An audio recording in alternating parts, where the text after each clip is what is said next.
Hey everybody, Ian Chait, live from the Orange Couch, coming at you again. Listen, it's funny. I know we didn't have a lot of views on YouTube, but I guess we had a few on Facebook, LinkedIn, Instagram.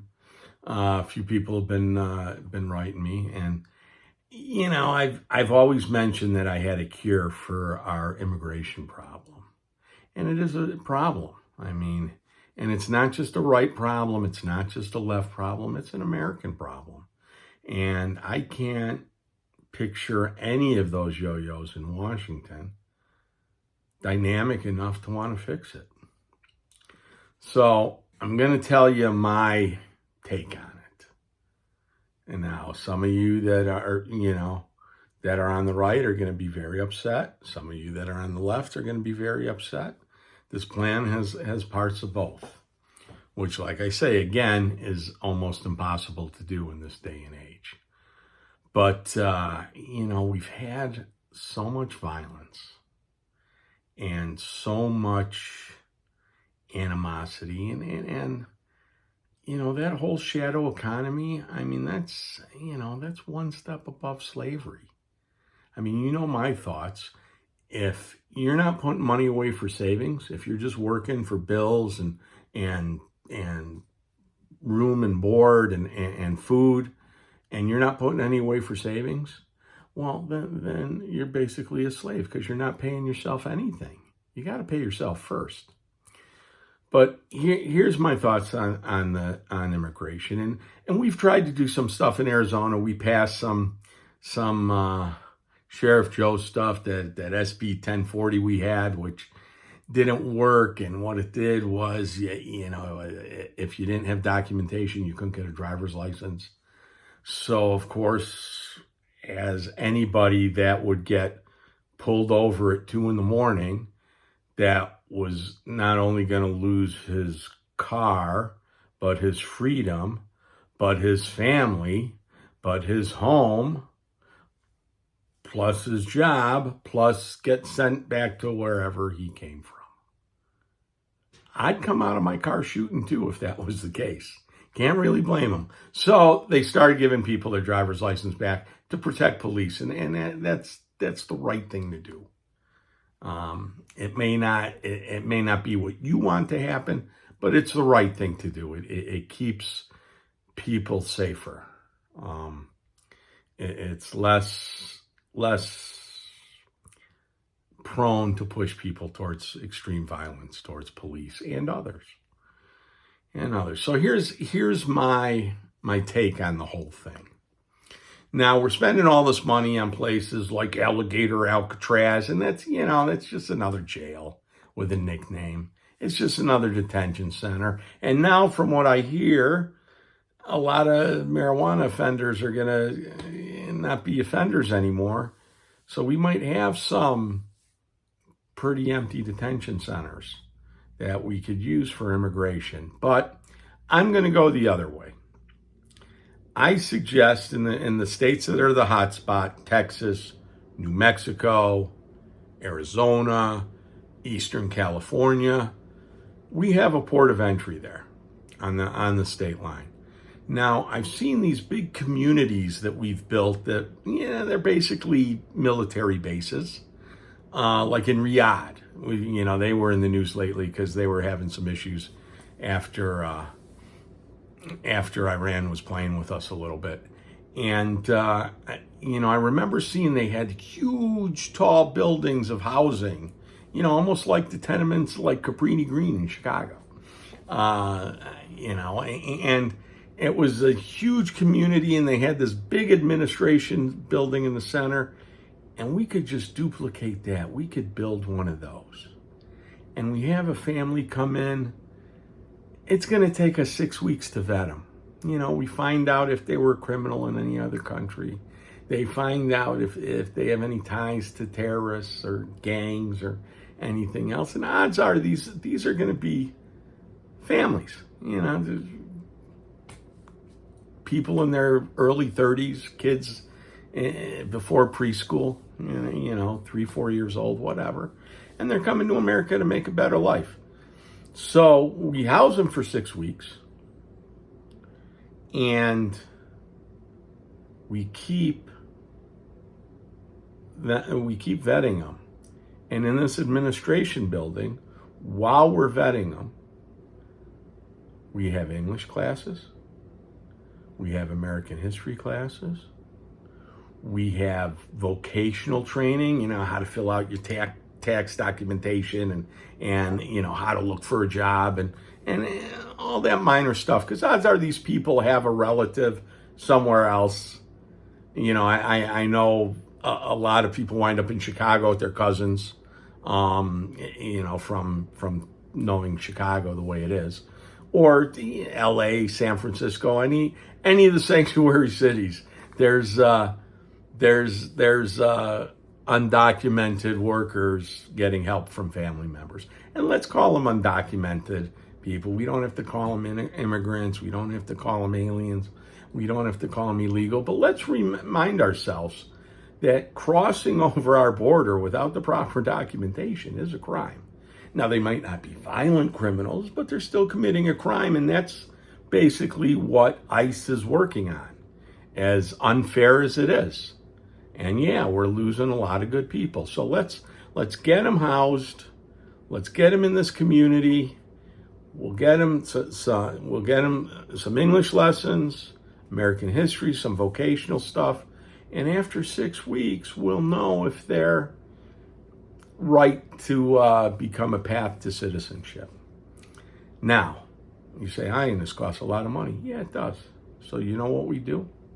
Before we send them off to their cousins in Chicago, where they have a job waiting for them, we give them a Social Security number.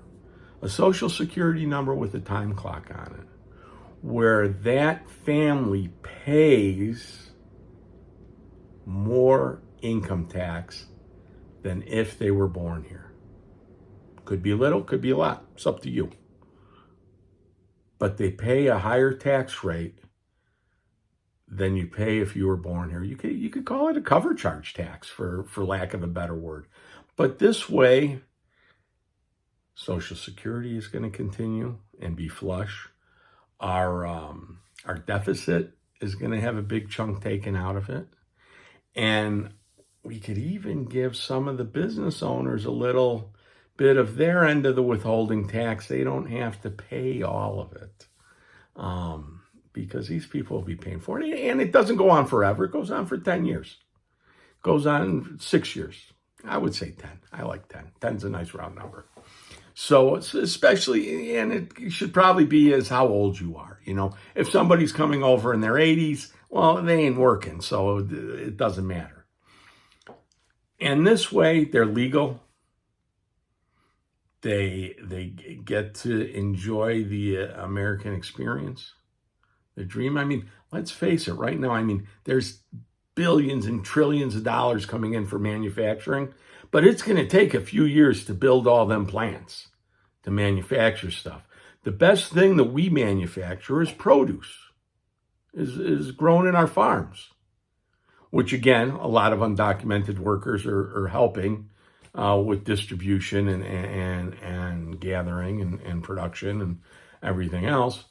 But produce is like our number one manufacturing good right now. And yeah, you could say, cars and chips and robots and electric batteries and all that.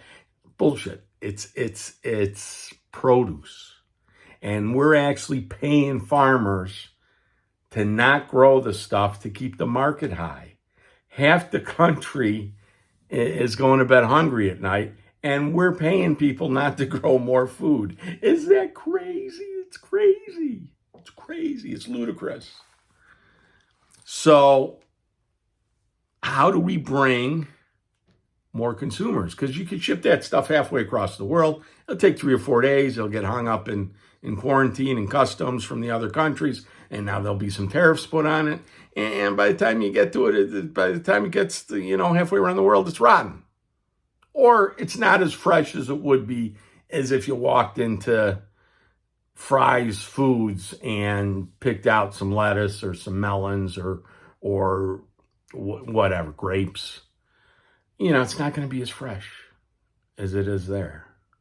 So here you're actually bringing, you're attracting your biggest products consumer, more consumers. And like I say, we have a lot of people that work in the farms that, they're trying to work something out with farm workers, and it's going to be a cluster. It's going to be a race to the bottom there. I think this is much better deal. And if after you vet them, I'm sure there's going to be some people, oh, we should put chips in them. Well, we don't need to put chips in them because they'll have a cell phone. The cell phone is the chip. They know where we're going, what we're doing, and how we're talking. So, we already know that. But that is my deal with immigration. It basically catches them up on the last, the first 10 years. It catches them up on what they didn't pay for 10 years. Is it twice as much? Is it 3 times as much? Is it a lot less deductions because of the kids? That all depends. But that's a way it could work. And these communities along the border will have commerce, and we'll be able to get a legal stranglehold on this, because it has gotten out of control. It is crazy. We have no idea who and what are coming over our borders. And everybody says it's to the south that's a problem. Well, I have a feeling it's the north to a problem. I was talking to a guy about fentanyl the other day, and he was saying, well, there's 100 times more seized on the Mexican border than the Canadian border. Well, that means that much more is getting through. Do you think these people are saying, oh, we're going to put 95% through the Mexican border, and then we're going to put the other 5% through the northern border? No. They divvy it up, and it's coming in through Canada, because we have areas that we share lakes with them, where the borderline is right in the middle of the lake. So, and that goes on for hundreds of miles, and we don't have the manpower up there. Canada doesn't have the manpower up there. We can get it. But that's my fix. Tell me what you think. Tell me if you like it. Tell me what parts you like it. Tell me what parts you don't. I know it's not perfect, but it's a hell of a lot better than what we got going on now. Definitely a lot better than what we got going on now. Email me at ianarizona@gmail.com. And you can find this on all your social media preferences. And again, this is Ian Chait, live from the Orange Couch. We got new sponsors. We got the Gray Door Group, which is a real estate company. They are brokered by Barrett Real Estate, who also does mortgages. So if you need any real estate, either buying and selling, or property management, or just consulting, or mortgages, they can help you out. If you don't have the credit to do it, well, Captain Dot Credit can help you clean up your credit. And what I'm told is that they have a deal with the Gray Door Group that if they fix your credit, the Gray Door Group will actually credit you whatever you spend on credit restoration on your closing costs if you buy a house through them. So the $500-600 you got to lay out, you get back. So not a bad deal. Not a bad deal if you need to clean up your credit to buy a home. Anyway, we're still not in our final studio. We're still looking for a videographer. But I had to get this out because people were asking me about it. And, so I got it out. And, I got a solution for welfare too. So, again, that's investing in people that need it. So we can talk about that next time. If you have something to say and want to be a guest on Live from the Orange Couch, please email me at ianarizona@gmail.com and tell me what you think, either on YouTube, Google, Facebook, LinkedIn, Instagram. Not Snapchat, though. TikTok, but not Snapchat. We'll leave that for all the pretty girls. and pretty boys and youngsters. Anyway, grateful that you guys are with me. I'm grateful that I'm still here. You know, if you watch the last show, it was a pretty rough trip, but I'm bouncing back stronger than ever. Have a great week, and we'll talk soon.